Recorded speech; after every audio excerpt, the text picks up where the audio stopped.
Welcome மக்களே. 1945 August 22 ஜப்பானுடைய வானொலிகளில் இந்தியாவே புரட்டி போடக்கூடிய ஒரு செய்தி ஒளிபரப்பாக ஆகிட்டு இருந்துச்சு. இந்தியா மக்கள் ஒவ்வொருத்தருடைய இதயத்திலையும் ஈட்டியை குத்துற மாதிரி அந்த செய்தி இருந்துச்சு. ஜப்பான் பக்கத்துல மஞ்சூரியா கிட்ட பறந்துகிட்டு இருந்தப்ப ஒரு பிரைவேட் ஜெட் வெடிச்சு சுக்குநூறா போகுது.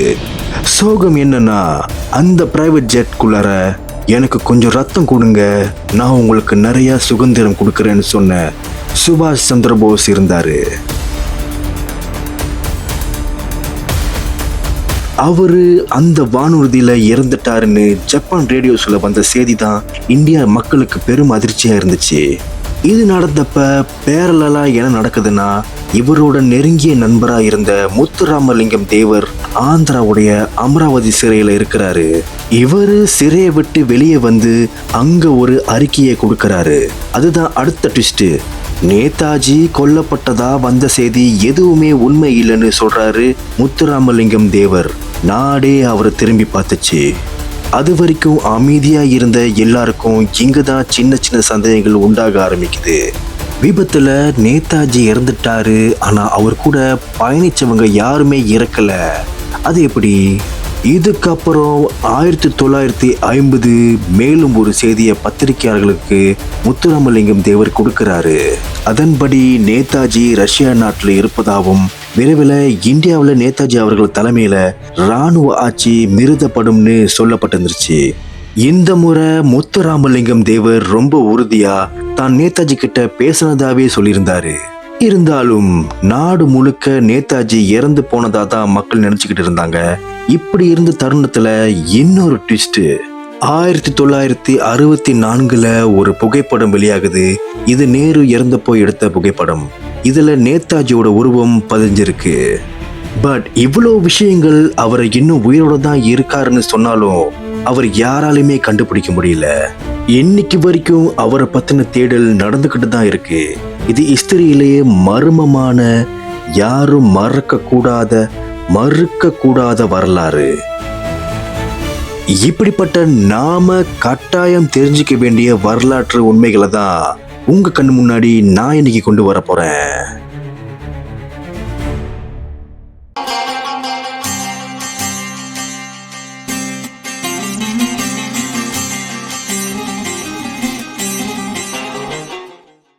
லிஸ்ட்ல நம்பர் 3, சில்க் ஸ்மிதா.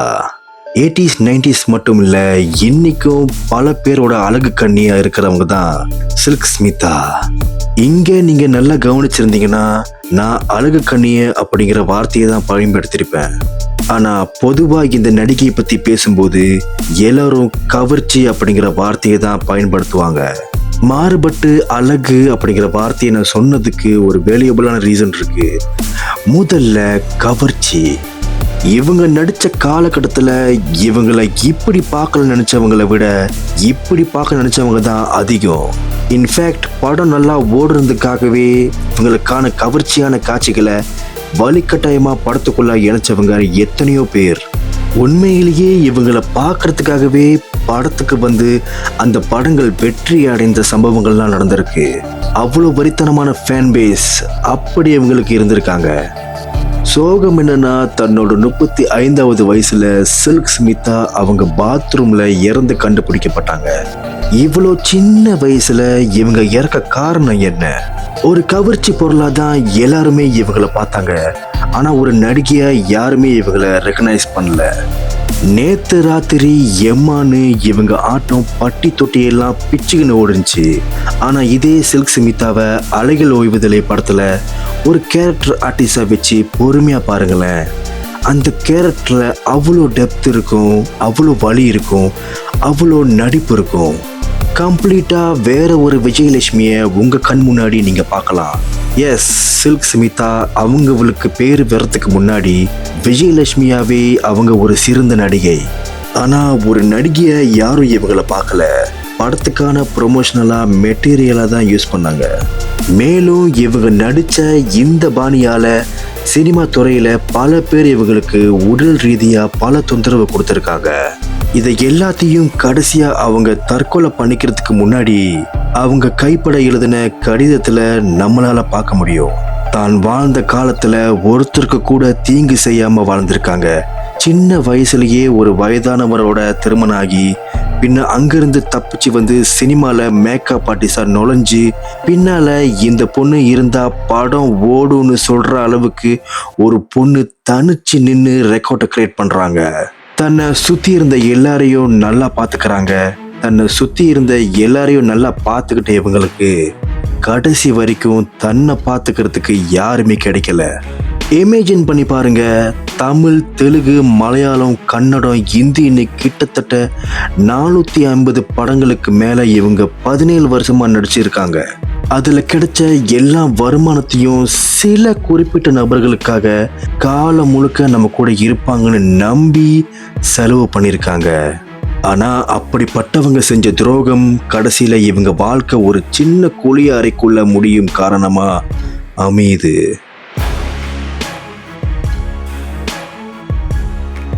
எனிவேஸ், நான் முன்னாடி சொன்ன மாதிரியே இவங்க நடிப்புக்காக போற்றப்பட்டிருக்க வேண்டியவங்க அதை யாருமே பண்ணாம விட்டுட்டோம். அவங்க கண்ணை பாருங்களேன். நான் முன்னாடி சொன்ன மாதிரியே இவங்க தான் அழகு கண்ணி. இவங்க இடத்த யாராலையுமே பிடிக்க முடியாது. சில்க் அப்படிங்கிற வார்த்தைய இப்பவும் சரி இனிமேலும் சரி யார் சொன்னாலும் ஸ்மிதா அப்படிங்கிற விஜயலட்சுமி தான் எல்லாருக்குமே ஞாபகம் வருவாங்க. சில்க் ஸ்மிதா வரலாற்றிலே மறக்க முடியாத ஒரு பெண்மணி. லிஸ்ட்ல நம்பர் 2, முகமது அலி. ஒரு 10க்கு 10 கட்டம், அந்த கட்டத்தை சுத்தி ஒரு ரிங்கு, அந்த ரிங்குக்குள்ள இறக்கி விட்டா அந்த ரிங்கே சொல்லும் இவர் தான் அந்த ரிங்குக்குள்ள கிங்குன்னு. Once upon a time they live a legend. இந்த வார்த்தை முகமது அலி அவர்களுக்கு ரொம்பவே நல்லா பொருந்தும். காரணம், இவருடைய என்டையர் பாக்ஸிங் கேரியர்லே 61 ஸ்டேஜ் ஃபைட் பண்ணியிருக்காரு. அதுல 56 முறை வின் பண்ணியிருக்காரு. இன்ட்ரெஸ்டிங்கான விஷயம் என்னன்னா, அந்த 56 வின்னிங்ஸ்ல 37 தடவை ஆப்போனண்ட்டை நாக் அவுட் பண்ணி ஜெயிச்சிருக்காரு. பாக்ஸிங்ல நாக் அவுட் அப்படிங்கிறது சாதாரணமான விஷயம் இல்ல. குத்துற குத்துல எதிரியோட கண்ணம் கிழிஞ்சு கீழே விழணும். அந்த அடியை வாங்கின எதிரி எந்திரிக்கவே கூடாது. இந்த மாதிரி டெட்லி நாக் அவுட்ஸை முகமது அலி நிறைய வாட்டி பண்ணியிருக்காரு. இவருடைய பலமே இவருடைய வேகம் தான். எதிரிய அடிக்கக்கூடிய ஒரு அடி கூட படாம ஃபோக்கஸ்டா இவரால் டாச் பண்ண முடியும். அவரோட ஃபைட்ல ரொம்ப ஃபேமஸான இந்த கிளிப்பை பார்த்தீங்கனாலே உங்களுக்கு தெரியும்.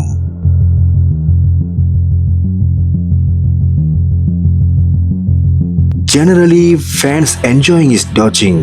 பட் சாதாரணமா பாக்ஸரா உள்ள வந்த ஒரு ஆள் எப்படி உலகமே செலிப்ரேட் பண்ணக்கூடிய ஒரு லெஜெண்டா மாறினாங்கிறதுக்கு பின்னாடி ஒரு சுவாரஸ்யமான கதை இருக்கு. 1964 கேஷியஸ் கிளே அப்படிங்கிற ஒரு பையன் கேமராக்கு முன்னாடி மாசா ஒரு பேட்டியை கொடுக்கறான். இந்த பேட்டி கேஷியஸ் கிளேக்கும் சன்னி லிஸ்டனுக்கும் அப்படிங்கிற ஃபேமஸான பாக்ஸருக்கும் ஃபைட் நடக்கிறதுக்கு முன்னாடி எடுக்கப்பட்ட பேட்டி. அந்த பேட்டியில கேஷியஸ் கிளே வெறித்தனமா என்ன சொல்றாருன்னா, இந்த கேமரா, இந்த ரேடியோ, இந்த நாடு, ஏன் இந்த உலகத்துக்கே நான் ஒரு விஷயம் சொல்றேன்.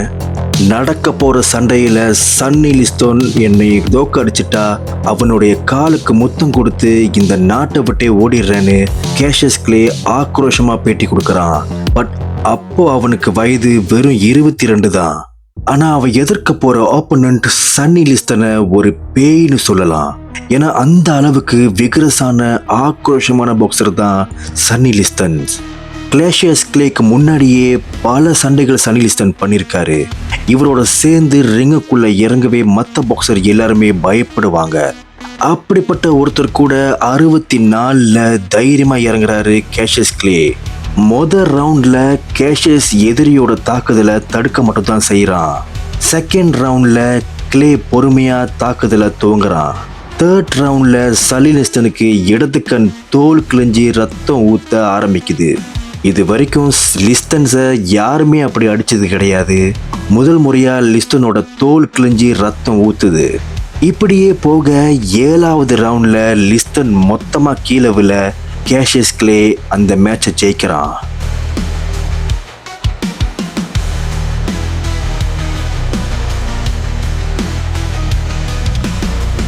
ஒரு லெஜண்ட் கீழே விழுந்து கிடக்க இன்னொரு லெஜண்ட் அங்க உதயமாகிறாரு. இந்த ஃபைட்டுக்கு அப்புறம் தான் கேஷியஸ் கிளே அப்படிங்கிற சாதாரண பையன் உலகமே பேசும் அளவுக்கு ஃபேமஸ் ஆகிறான். மதம் மாறி முகமது அலின் அப்படிங்கிற புது பெயரோட பாக்ஸிங்ல வலம் வர ஆரம்பிச்சான். Once upon a time they live a legend. இதுக்கப்புறம் தான் இந்த லெஜனுக்கு நடந்த விஷயங்கள் தான் ரொம்ப மோசமானது. ஒரு ஸ்போர்ட்ஸ்மேனுக்கு என்னைக்குமே வரக்கூடாத ஒரு நோய் முகமது அலிக்கு வருது. பார்க்கின்சன், ஒரு குறிப்பிட்ட மூளையையும் நரம்பையும் சம்பந்தப்பட்ட ஒரு நோய். இதால பாதிக்கப்படுறவங்களுக்கு நினைவுகள் மறந்து போகும், தான் என்ன செய்யறோன்னு அவங்களுக்கே தெரியாது, உடல் நடுக்கம் உண்டாகும். இதை பாருங்க, சன்னி லிஸ்டனுக்கும் இவருக்கும் 2வது நடந்த ஃபைட்டை 2 நிமிஷத்துல இவர் முடிக்கிறாரு. இதுல முகமது அலி வச்ச பஞ்சு சில மில்லி செகண்ட்ஸ்ல தான் நடந்திருக்கும். ஆனா எழுந்துக்கவே முடியாத லிஸ்டன் அப்படியே அங்கே படுத்துடுறாரு. இப்படி பார்த்த முகமது அலிய இந்த மாதிரி பார்க்க எல்லாருக்குமே கஷ்டமா இருந்துச்சு.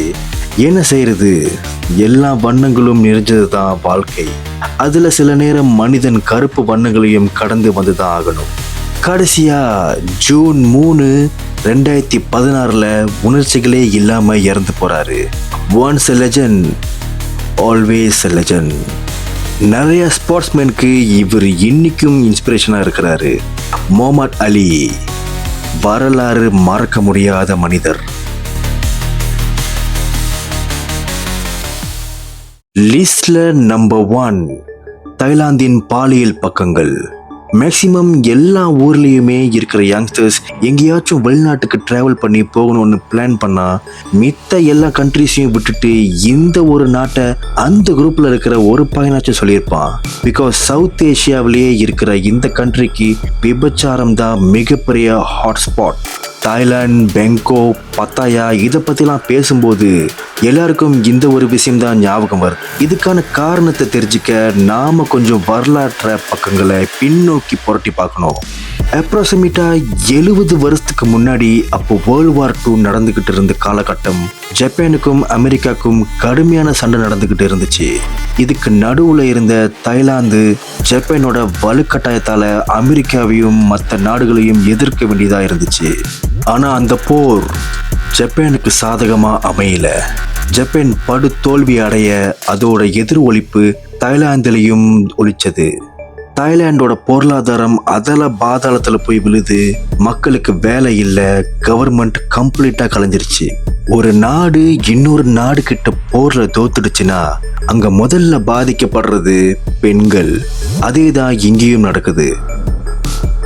போர்ல ஜெயிச்ச அமெரிக்கர்களும் மற்ற நாட்டவர்களும் வயிற்று பசிக்காக கஷ்டப்பட்டுக்கிட்டு இருந்த தாய்லாந்து பெண்களை தங்களுடைய உடல் பசிக்காக பயன்படுத்திக்கிறாங்க.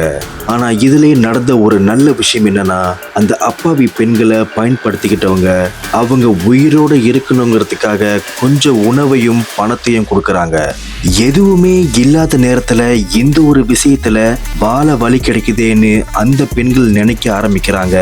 இந்த ஒரு மொமெண்ட் தான் எல்லாருக்குமே துவக்கமா இருந்துச்சு. தாய்லாந்துல இப்படி ஒரு இண்டஸ்ட்ரி பூமாக ஆரம்ப புள்ளியா இருந்துச்சு. இதெல்லாம் நடந்துகிட்டு இருந்தப்ப அங்க இருந்த சொந்த மண்ணுடைய ஆண்கள் சும்மாவா இருந்தாங்கன்னு நீங்க கேட்கலாம். ஒரு பக்கம் அடக்குமுறையால அவங்களால எதுவுமே பண்ண முடியல. இன்னொரு பக்கம் தாய்லாந்துடைய ட்ரெடிஷன். ஒரு குடும்பத்துல ஒருத்தன் பெரிய ஆம்பளையா வளர்ந்த பிறகு அவனுக்கு திருமணம் ஆகியிருந்தாலும் அவனை புத்த துறவியில மாத்தி விட்டுருவாங்க. இதனால குடும்பம் அப்படிங்கிறத பெண்கள் தான் அங்க பார்க்க வேண்டியதா இருந்துச்சு. காலப்போக்கில் இப்படிப்பட்ட தொழில்ல அவங்களுக்கு நிறையவே காசு கிடைச்சிருக்கு. மற்ற வெளியே விட இதை ப்ரொஃபஷனா செய்ய ஆரம்பிக்கிறாங்க. இப்போ கரண்ட் டேட்டுக்கு வருவோம். என்னைக்கும் தாய்லாந்துக்கு போய் பட்டாயாவோட வீதிகள்ல நீங்க நடந்து போனீங்கன்னா இடது வலது மேலே கீழே இப்படியெல்லாம் இடங்கள்லையும் மேக்கப் பண்ண விலை மாதுக்கள் குவிக்கப்பட்டிருப்பாங்க. புள்ளி விபரப்படி வருஷத்துக்கு 4 மில்லியன் மக்கள் இதுக்காகவே இந்த நாட்டுக்கு வந்து போறாங்க. இது ஒரு மல்டி டாலர் பிசினஸாவே தாய்லாந்துல நடந்துகிட்டு இருக்கு. ஆனா அந்த நாட்டுல அரசாங்கத்துக்கிட்ட கேட்டீங்கன்னா, அப்படியா, எங்களுக்கு தெரியவே தெரியாத, இதெல்லாம் எங்க நாட்டுல இல்லீகல்னு சொல்லிட்டு போயிட்டே இருப்பாங்க. பட் ஃபேக்ட் என்னன்னா தாய்லாண்டோட ஜிடிபியில் 12% இந்த இண்டஸ்ட்ரி தான் கான்ட்ரிபியூட் பண்ணுது. கரண்ட் டேட்க்கு 50,000 ப்ளஸ் ஃபீமேல் ஒர்க்கர்ஸ் இந்த வேலையை அங்கே செஞ்சுக்கிட்டு இருக்காங்க. இப்போ கல்ச்சரை இந்த மாதிரி தான் அங்கே எவல்யூஷன் ஆகியிருக்கு. ஒரு வயது வந்த பெண் 3-4 வருஷம் இந்த வேலையை செஞ்சு சம்பாரிச்சிட்டு வந்துட்டா தன்னுடைய மீதி வாழ்க்கையை ஏதாச்சும் பிஸ்னஸ் பண்ணி மேனேஜ் பண்ணிக்கலாம் அப்படிங்கிற மைண்ட் செட் அங்கே இருக்கிற பெண்களுக்கு வந்துடுச்சு. தாய்லாண்டில் எல்லாமே இருக்கு. நேச்சர், கல்ச்சர், பியூட்டி, பீப்புள், அதே நேரம் பாவத்தையும் வறுமையையும் நிறையவே இருக்கு. இந்த வறுமை உலகின் மிகப்பெரிய பழமையான தொழிலை மிகப்பெரிய நெட்வொர்க்கை அங்கே வளர்த்துக்கிட்டு இருக்கு. நாவ் இது சமுதாயத்துக்கு நல்லதா இல்லை கெட்டதா யோசிச்சு பாருங்க. அவங்களுடைய சூழ்நிலை தான் அவங்கள இப்படி ஒரு விஷயத்தில் கொண்டு போய் தள்ளுது. ஆனால் இன்னொரு பக்கம் பார்த்தா இதனால மொத்த நாடுமே வலுவாகிட்டுது, அவங்களோட குடும்பமும் நல்லா இருக்கு. ஸோ வியூவர்ஸ், நீங்கள் இதை பற்றி என்ன நினைக்கிறீங்கன்னு மறக்காமல் கமெண்ட் பண்ணுங்க. இந்த வீடியோ உங்களுக்கு பிடிச்சிருந்தா லைக் பண்ணுங்க, ஷேர் பண்ணுங்க. இந்த மாதிரியான டார்க்கஸ்ட் ஹிஸ்டரி மிஸ்டரிஸ் வீடியோ உங்களுக்கு பிடிச்சிருக்கா இல்லையா? இந்த மாதிரி ஸ்டோரிஸ் உங்களுக்கு கேட்கணும்னு விருப்பப்பட்டீங்கன்னா கீழே உள்ள கமெண்ட் பண்ணுங்க. இதே மாதிரி பல ஹிஸ்டரிஸோட இனிமே தொடர்ந்து வரப்படும். அதற்கு நம்ம சேனலை சப்ஸ்கிரைப் பண்ணி பெல் பட்டன் அமுத்துனீங்கன்னா நான் போடுற வீடியோ உங்கள் நோட்டிஃபிகேஷனில் வரும். இதே மாதிரி பல இன்ட்ரெஸ்டிங்கான பல என்டர்டைன்மெண்டான வீடியோஸோட உங்களை சந்திக்கும் வரை விடைபெறுவது நான் உங்கள் SK. இது ட்ரூத் ஜோன். நன்றி, பாய்.